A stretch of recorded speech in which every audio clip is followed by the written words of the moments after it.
अस्सलाम वालेकुम रहमतुल्लाहि वबरकातुहू।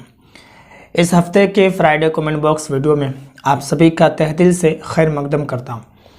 जिस तरीके से तमाम सवालों में से 10 सवाल चुने जाते हैं, उसी तरीके से इस हफ़्ते में भी 10 सवाल चुन लिए गए हैं। तो इस वीडियो को आप मुकम्मल देख लीजिए। हो सकता है कि आपका भी सवाल इसी वीडियो में ले लिया गया हो और जवाब आपको दे दिया गया हो। तो मैं एक तरफ से सवाल पढ़ता हूं और एक तरफ से जवाब देता हूं। आप इस वीडियो को देखिए, ठीक है। सबसे पहला सवाल है शमशाद अशरफी की तरफ से। इनका सवाल है कि शहर में रहकर गांव में अपने नाम से कुर्बानी दे सकते हैं या नहीं। बहुत सारे लोग प्रदेश में रहते हैं, शहरों में रहते हैं, बैरून मुल्क में भी रहते हैं।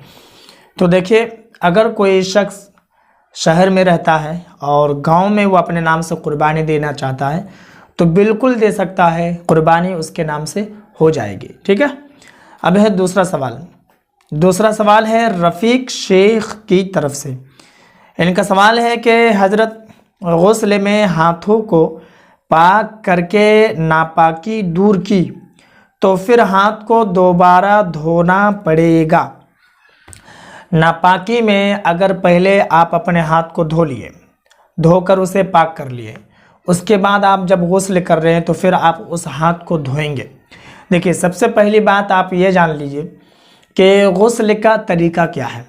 गुस्ल का तरीका ये है कि अगर आपको इस्तिंजा वगैरह लगा हो तो वो आप कर लें। उसके बाद अगर कहीं पर बदन पर या कपड़े पर निजासत हकीकिया लगा हो तो उसको आप साफ़ कर लें। इसके अलावा आप सबसे पहले अपने इस्तिंजा की जगह को धोएं। उसके बाद आप नमाज जैसा वज़ू करें। तो जब आप नमाज जैसा वज़ू करेंगे तो जाहिर सी बात है उसमें आप हाथ धोएंगे, कुली करेंगे, नाक में पानी डालेंगे, चेहरा धोएंगे, हाथ धोएंगे। पाँव धोने का मामला ये है कि अगर ऊंची जगह पर बैठकर गुस्ल करते हैं तो पाँव भी धो लें, वरना बराबर अगर जगह है वहाँ पर आप गुस्ल कर रहे हैं तो पाँव ना भी धोएं तो चलेगा, धो लें तब भी चलेगा, ठीक है। तो ये गुस्ल का तरीक़ा में सबसे पहले ही आपको बता दिया गया है कि आप निजासत दूर करेंगे, इस्तिंजा की जगह को धोएंगे और नमाज जैसा वज़ू करेंगे। तो नमाज जैसा वज़ू जब करेंगे तो हाथ आपका धुला जाएगा। बाद में आपको और अलग से पाक करने की ज़रूरत नहीं है। आप गुस्ल कर लें, यानी कि मुकम्मल बदन पर पानी डालें और इस तरीके से डालें कि एक बाल बराबर भी सूखा ना रहे, तो आप पाक हैं। आपका हाथ भी पाक है, आपका पूरा बदन भी पाक है, ठीक है। अब है तीसरा सवाल। तीसरा सवाल है MD आसिफ रज़ा की तरफ से। इनका सवाल है कि क्या चादर को सर पर रखना ज़रूरी है नमाज में ठंड के दिनों में। मैंने एक वीडियो अपलोड की थी, उसी वीडियो के मुतालिक भाई ने सवाल किया है। उसमें मैंने बताया है कि बहुत ज़्यादा अगर ठंड लगती है, चादर ओढ़ कर आप नमाज़ पढ़ते हैं तो किस तरीके से पढ़ सकते हैं, मुफलर बांधकर किस तरीके से नमाज़ पढ़ सकते हैं। उस वीडियो को अगर आपने नहीं देखा है तो मैं लिंक दे रहा हूँ, आप देख लें। तो उसी में भाई ने पूछा है। तो देखिए, आप अगर सर के ऊपर कपड़ा नहीं रखते हैं, यानी कि वो चादर नहीं रखते हैं, बल्कि गर्दन से आप ओढ़ते हैं, लेकिन ओढ़ने का जो तरीक़ा मैंने बताया है तो नमाज आपकी हो जाएगी। सदल जो है उसको मना किया गया है नमाज में। सदल उसको कहते हैं, सदल ये अरबी लफ्ज़ है कि दोनों तरफ से कपड़ा लटकाना। तो आप गर्दन से रखें, आप यूं कर लें तो हो गया, वो लटकाने में शुमार नहीं है। या सर के ऊपर से लें और यूं डाल दें, या फिर उधर से डाल के इधर लेकर आएँ तो ये सदल नहीं कहलाएगा। लेकिन आप अगर सर के ऊपर रखें या गर्दन पर रखें और बिल्कुल लटका दें तो वो सदल कहलाएगा, ठीक है। तो आप गर्दन पर भी रखें या सर पर रखें, कहीं पर भी रखें, लेकिन सदल नहीं होना चाहिए, तो नमाज आपकी हो जाएगी, ठीक है। अब है चौथा सवाल। चौथा सवाल है अब्दुल सलाम की तरफ से। इनका सवाल है कि क्या लड़कियां मज़ार के अंदर जा सकती है। बिल्कुल नहीं जा सकती। मज़ार के अंदर क्या, औरतों को मज़ार जाना भी हराम है। अगर वो मज़ार के लिए निकलती है घर से तो जब तक वो घर वापस ना आ जाए फरिश्ते उसके ऊपर लानत व फिटकार बरसाते रहते हैं। तो इससे आपको समझ में आ गया होगा कि जब मज़ार तक नहीं जा सकती तो मज़ार के अंदर कैसे जा सकती। बिल्कुल नहीं जा सकती, ये नाजायज़ व हराम है, ठीक है। अब है पाँचवा सवाल। पाँचवा सवाल है मोहीद खान की तरफ से। इनका सवाल है कि मेरी उम्र 17 साल है और मौज़िन कभी कभी नहीं रहते हैं मस्जिद में, तो मैं अकामत पढ़ता हूँ। एक शख्स कह रहा था कि तुम्हारी दाढ़ी नहीं है तो अकामत तुम मत बोलो, अकामत नहीं होगा। लेकिन इमाम साहब ने कभी मना नहीं किया। बहुत लंबा सवाल है ये, लेकिन बहरहाल मैं सवाल का जवाब आपको बताता हूँ कि क्या है। देखिए, अगर आपकी उम्र 17 साल है तो जाहिर सी बात है 17 साल में लड़का हो या लड़की बालिग कहलाता है, ठीक है। रहा मसला दाढ़ी का, तो अगर आप दाढ़ी काटते हैं, ठीक है, अगर आप दाढ़ी काटते हैं या फिर ब्लेड से छीलते हैं और वो एक मुश्त से कम है, अगर छीलते हैं तब तो बिल्कुल ख़त्म है, अगर आप काटते हैं और एक मुश्त से कम है तो फिर आपका अकामत कहना दुरुस्त नहीं होगा।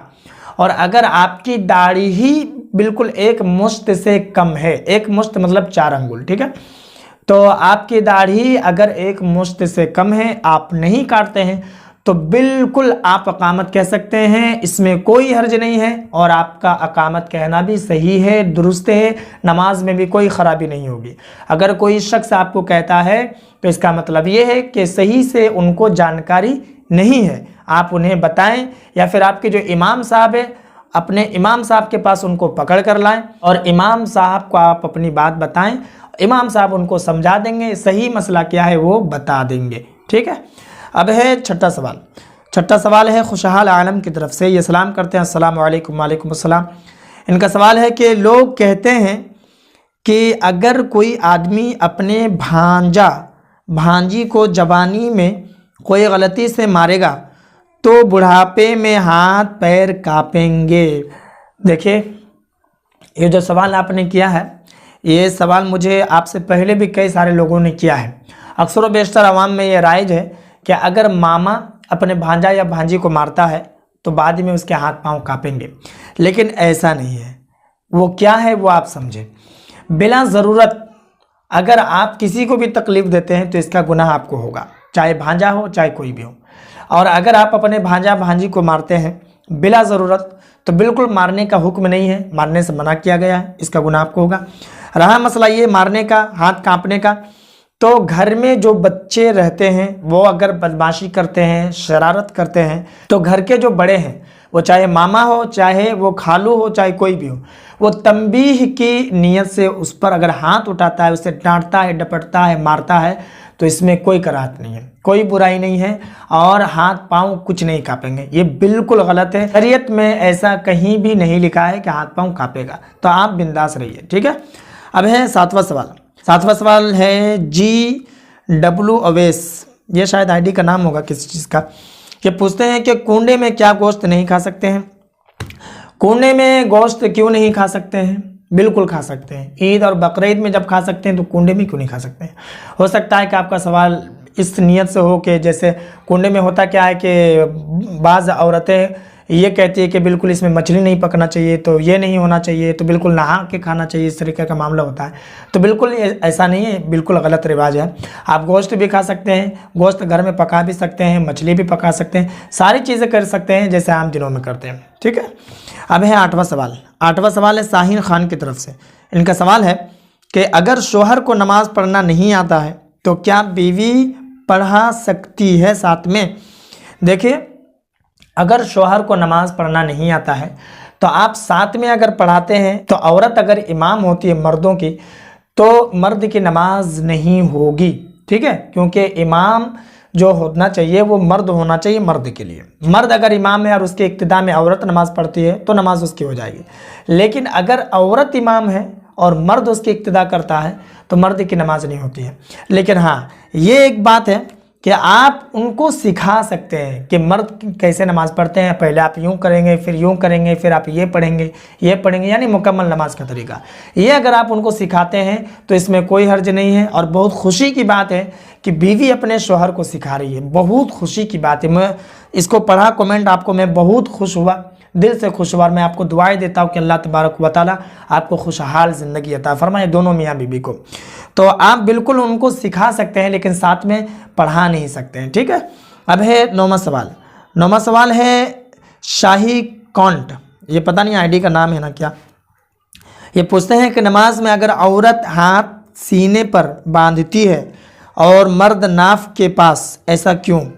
देखिए, औरत इसलिए सीने पर हाथ बांधती है और सीने पर हाथ बांधने का हुक्म इसलिए दिया गया है, मैंने सोचा था कि इस पर एक अलग से वीडियो बनाऊंगा, लेकिन इसमें जवाब दे देता हूँ इंशाल्लाह तबारक व तआला। ज़रूरत पड़ी तो मैं फिर से इस पर एक और अलग से वीडियो बनाऊंगा, ठीक है।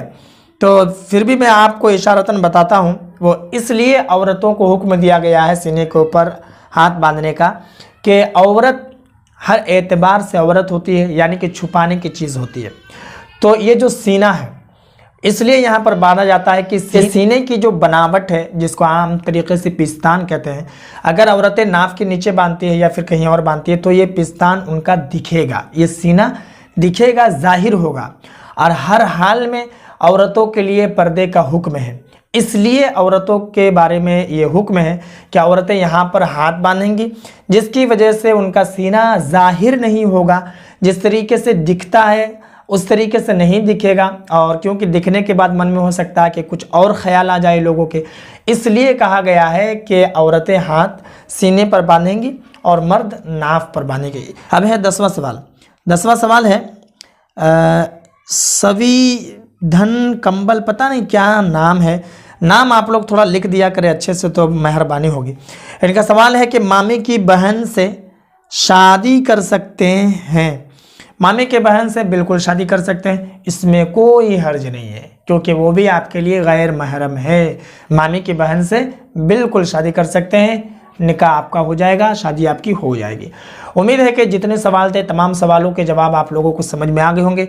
जिन लोगों के सवाल रह गए इंशाअल्लाह तबारक व तआला जितने भी वीडियोस आएगी हफ्ते भर में, उन्हीं तमाम सवालों के जवाब पर वीडियो आएगी। इस वीडियो को जितना हो सके लोगों में ज़रूर शेयर कर दें, और बाकी अगर आपके मन में कोई और सवाल हो तो आप कमेंट पर ज़रूर बताएं।